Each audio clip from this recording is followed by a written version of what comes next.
Hello everyone, आज हम करते हैं next question people development environment के। इससे पहले हमारे 90 क्वेश्चन हो चुके हैं और ये हमारे 100 क्वेश्चन आज हो जाएंगे। इसके बाद में 100 क्वेश्चन अब उसके टीचिंग एप्टीट्यूड के स्टार्ट करेंगे।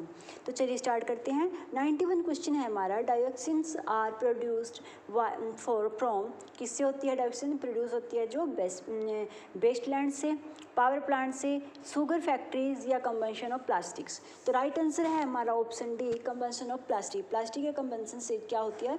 डायोक्सिन्स प्रोड्यूस होती है। एक्सप्लेनेशन है हमारा, burning plastic can be specially problematic with PVC plastic in particular contributing to high emission of dioxin. Burning this plastic can release dioxin. तो जो अगर इसको बर्निंग करते हैं हम तो इससे क्या होती है? डायोक्सिन जो होती है वो रिलीज होती है, प्रोड्यूस होती है। नेक्स्ट क्वेश्चन है हमारा 92 क्वेश्चन है हमारा, the tallest tree in the world are found in region. कौन से रीजन में पाया जाता है सबसे टोलेस्ट ट्री वर्ल्ड का?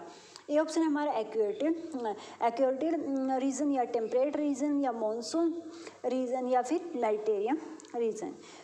तो एक्सप्लेनेशन है हमारी इसकी, राइट आंसर है हमारा ऑप्शन बी, जो टेम्परेट रीजन है उसमें सबसे ज़्यादा क्या है? टोलेस्ट ट्री पाए जाते हैं।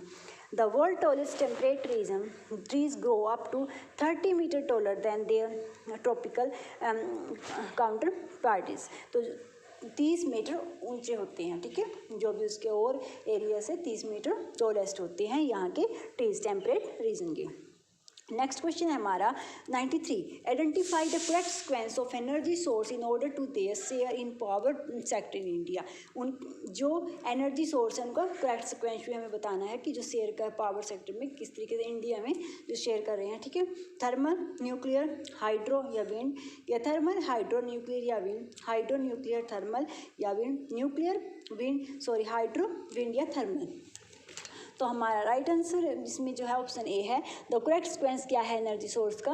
ए share in power sector of India, thermal सबसे पहले, उसके बाद है न्यूक्लियर, हाइड्रो और फिर विंड एनर्जी सोर्स। जो एनर्जी हम सोर्स है तो सबसे पहले उसमें थर्मल एनर्जी, न्यूक्लियर, फिर हाइड्रो और फिर विंड से, हवा से, ठीक है। तो राइट आंसर हमारा क्या होगा? थर्मल है सबसे पहले, फिर न्यूक्लियर से, फिर हाइड्रो से पानी से जो भी होती है, और फिर विंड से जो हवा से एनर्जी सोर्स होते हैं, ठीक है। तो right answer option A. 94 question है हमारा, इकोलॉजिकल फुटप्रिंट रिप्रेजेंट। जो इकोलॉजिकल फुटप्रिंट है वो किस चीज़ को रिप्रेजेंट करता है? ऑप्शन है हमारे पास, area of productive land and water to meet the resource requirements, energy consumption या CO2 एमिशन पर पर्सन या फॉरेस्ट कवर। तो राइट आंसर है हमारा ऑप्शन ए, इकोलॉजिकल फुटप्रिंट वो एरिया है जो वो प्रोडक्टिव लैंड है, वाटर जो हमें रिसोर्स रिक्वायरमेंट, ये वाला हमारा ऑप्शन सही है। इसके एक्सप्लेनेशन देखते हैं। The ecological footprint is the impact of human activity measure in term of the area of biological productive land and water requirement to produce the goods consume and to estimate the waste generated, ठीक है। जो ऐसे area जो हम use कर रहे हैं जिन चीज़ों को, तो वो इकोलॉजिकल वो एरिया है जो हम देखते हैं कि हमारे लिए कितना लैंड क्या, कितने रिसोर्स हमारे पास हैं यूज़ करने के, वो सब हमारे आते हैं इकोलॉजिकल फुटप्रिंट में। 95 क्वेश्चन है हमारा, ओलिगोट्रोपिक लेक्स आर कैरेक्टराइज्ड बाय, ठीक है। तो जो ओलिगोट्रोपिक जो लेक्स हैं वो कैरेक्टराइज क्या, उनकी कैरेक्टराइज है, हाई लेवल ऑफ न्यूट्रिएंट्स हैं या लो लेवल ऑफ न्यूट्रिएंट्स हैं, या सी है अब्सेंस ऑफ न्यूट्रिएंट्स हैं कि न्यूट्रिएंट्स में है ही नहीं, या high level of organic matter. तो राइट आंसर है हमारा जो ओलिगोट्रोपिक जो लेक्स हैं उसमें उसका है लो लेवल ऑफ न्यूट्रिएंट्स, ठीक है। तो उसमें क्या होता है कि लो लेवल के होते हैं, न्यूट्रिएंट्स होते हैं। ऑप्शन है हमारे जैसे एक्सप्लेनेशन है हमारी, standing bodies of fresh water are often divided into categories that reflect level of biological production. देखिए इनकी कैटेगरी को डिवाइड किया जाता है जिससे जो कि बायोलॉजिकल जो प्रोडक्शन है वो उसको हमारे रिफ्लेक्ट करती है। On the basis on the biological production the water bodies are divide into, ये डिवाइड की गई हैं ओलिगोट्रोपिक लेक्स में, यूट्रोपिक लेक्स में और मेसोट्रोपिक लेक्स में, इस तरीके से इनको डिवाइड किया गया है। लेकिन जो ओलिगोट्रोपिक लेक्स की जो कैरेक्टराइजेशन वो है कि लो लेवल ऑफ न्यूट्रिएंट्स हैं इसमें, ठीक है। नेक्स्ट हमारा क्वेश्चन है 96 is which of the following is renewable resource, natural resource. Renewable resource जो हम दोबारा जिसको प्रोड्यूस कर सकते हैं, जिसको हम दोबारा भी जो मतलब कि दोबारा पैदा हो सकते हैं, दोबारा प्रोड्यूस हो सकती है, जो ख़त्म नहीं होंगी, जो वो होते हैं हमारे रिन्यूएबल नेचुरल रिसोर्स। जैसे बायोलॉजिकल यूनिवर्सिटी, 3 नेचुरल गैस या सोल्ट। तो राइट आंसर है हमारा option a biological university. A renewable source is a source which can be use repeatedly and replace natural, जिसको हम बार बार यूज़ कर सकते हैं, ठीक है, जिसको हम बार बार यूज़ कर सकते हैं रिपीटली, तो वो होते हैं हमारे रिन्यूएबल रिसोर्स। एग्जाम्पल है जैसे रिन्यूएबल रिसोर्स के इंक्लूड जैसे ऑक्सीजन हो गया, फ्रेश वाटर हो गया, सोलर एनर्जी है, बायोमास है। Biomass is a fuel that is derived from organic material, renewable and sustainable source of energy use to create electricity और अदर फॉर्म्स ऑफ पावर। तो right answer है हमारा option A. 97 question है हमारा, एक green building. एक green building किस चीज़ को रिप्रेजेंट करती है, ठीक है। ऑप्शन ए है uses minimum amount of energy, generate waste और कंजर्व नेचुरल रिसोर्स, या create space of healthy living, या consume a lot of water. तो राइट आंसर है हमारा ACOD, ठीक है, जिसमें राइट आंसर क्या है हमारा ACOD। तो इसमें इनमें से हमारा कोई भी आंसर सही नहीं है, तो राइट आंसर हमारा होगा इसके अकॉर्डिंग, ठीक है। तो ए है हमारा यूजेस क्या करते हैं जो ग्रीन बिल्डिंग्स होते हैं, वो है uses minimum amount of energy A, और सी है हमारा जनरेट वेस्ट नहीं करती है, बल्कि ये है कि जो कम अमाउंट में एनर्जी क्या करते हैं, अमाउंट होती है एनर्जी यूज़ करते हैं, ठीक है।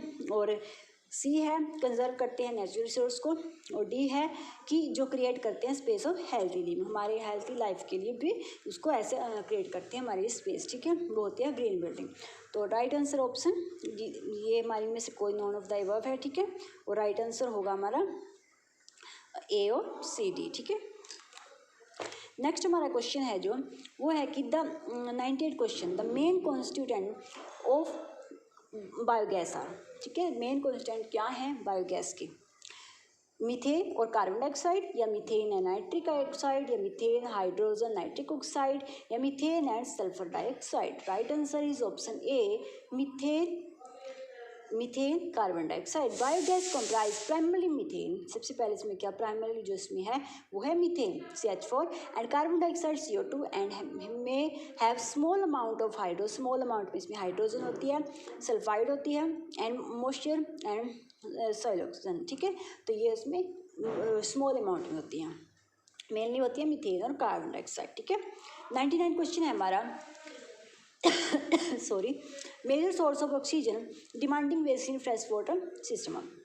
जो मेजर सोर्स है ऑक्सीजन डिमांडिंग, जो वेस्ट ऑक्सीजन की डिमांड फ्रेश वाटर, तो वो कौन से सिस्टम है, एग्रीकल्चर और फूड प्रोसेसिंग और माइनिंग, या सीवेज इवेंट, या लैंड साइट, AD या BD या ABD या ABCD। तो right answer option C A, B और D।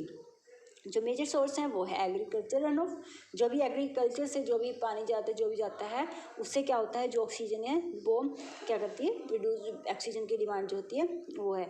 तो और सेकंड ऑप्शन है हमारा फूड प्रोसेसिंग, और सी है हमारा डी है हमारा सीवेज जो भी इवेंट होते हैं। इसके हम एक्सप्लेनेशन पढ़ लेते हैं। Oxygen demanding waste are the second category of water pollutant. Second category है ये वाटर पॉल्यूटेंट की, ठीक है, क्योंकि जो भी सीवेज के जो भी गंदा पानी जाता है, जो भी एग्रीकल्चर से जो भी, जैसे क्योंकि एग्रीकल्चर में क्या है पेस्टिसाइड वो चीज़ें यूज़ होती हैं, ठीक है, दवाई वगैरह का जो छिड़काव होता है उनकी वजह से।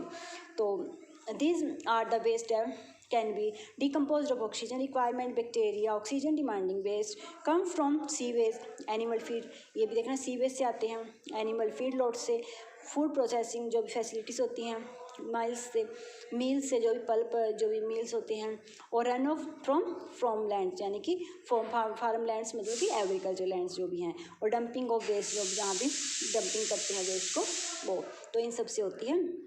नेक्स्ट हमारा क्वेश्चन है 100 क्वेश्चन इज, और 100 क्वेश्चन है हमारा in social science a central issue is the question of whether the social world can be studied using the method of natural science। वो मेथड जिसमें हम नेचुरल साइंस को क्या करते हैं, स्टडी करते हैं, वो क्या होगी, ऑन्टोलॉजी, एक्सोलॉजी, एपिस्टेमोलॉजी या एटमोलॉजी। तो राइट आंसर है एपिस्टेमोलॉजी, क्योंकि एपिस्टेमोलॉजी क्या होती है, जो स्टडी ऑफ नेचर, जो नेचर की स्टडी हमें क्या करना, नेचुरल साइंस की बताया गया मेथड कौन सा है, तो जो स्टडी करता है नेचर की और नॉलेज का एक्सटेंट ऑफ नॉलेज की, तो वो होती है एपिस्टेमोलॉजी, ठीक है। ज्ञान का जो स्टडी, ज्ञान को जो जानता है और जो नेचर की स्टडी करता है। The investigation into whether a social world can be studied using the method of natural science, pattern study of knowledge. Sorry. Ontology क्या होती है? ओंटोलॉजी एक ऐसी फिलोसफिकल स्टडी है जो फिलोसफिकल स्टडी ऑफ बीइंग, और एक्सोलॉजी क्या है? Is the branch of philosophical dealing with values and as those ethics, aesthetic, ये सब रिलीजन जो होते हैं वो एक्सोलॉजी में होते हैं। और एथियोलॉजी क्या होती है? Is the study of origins, historical development of words, ये होती है हमारी एथियोलॉजी। ठीक है, तो ये थी आज की वीडियो। अगर आपको अच्छी लगे तो प्लीज़ लाइक किया करो, सब्सक्राइब किया करो। Thank you for watching my video.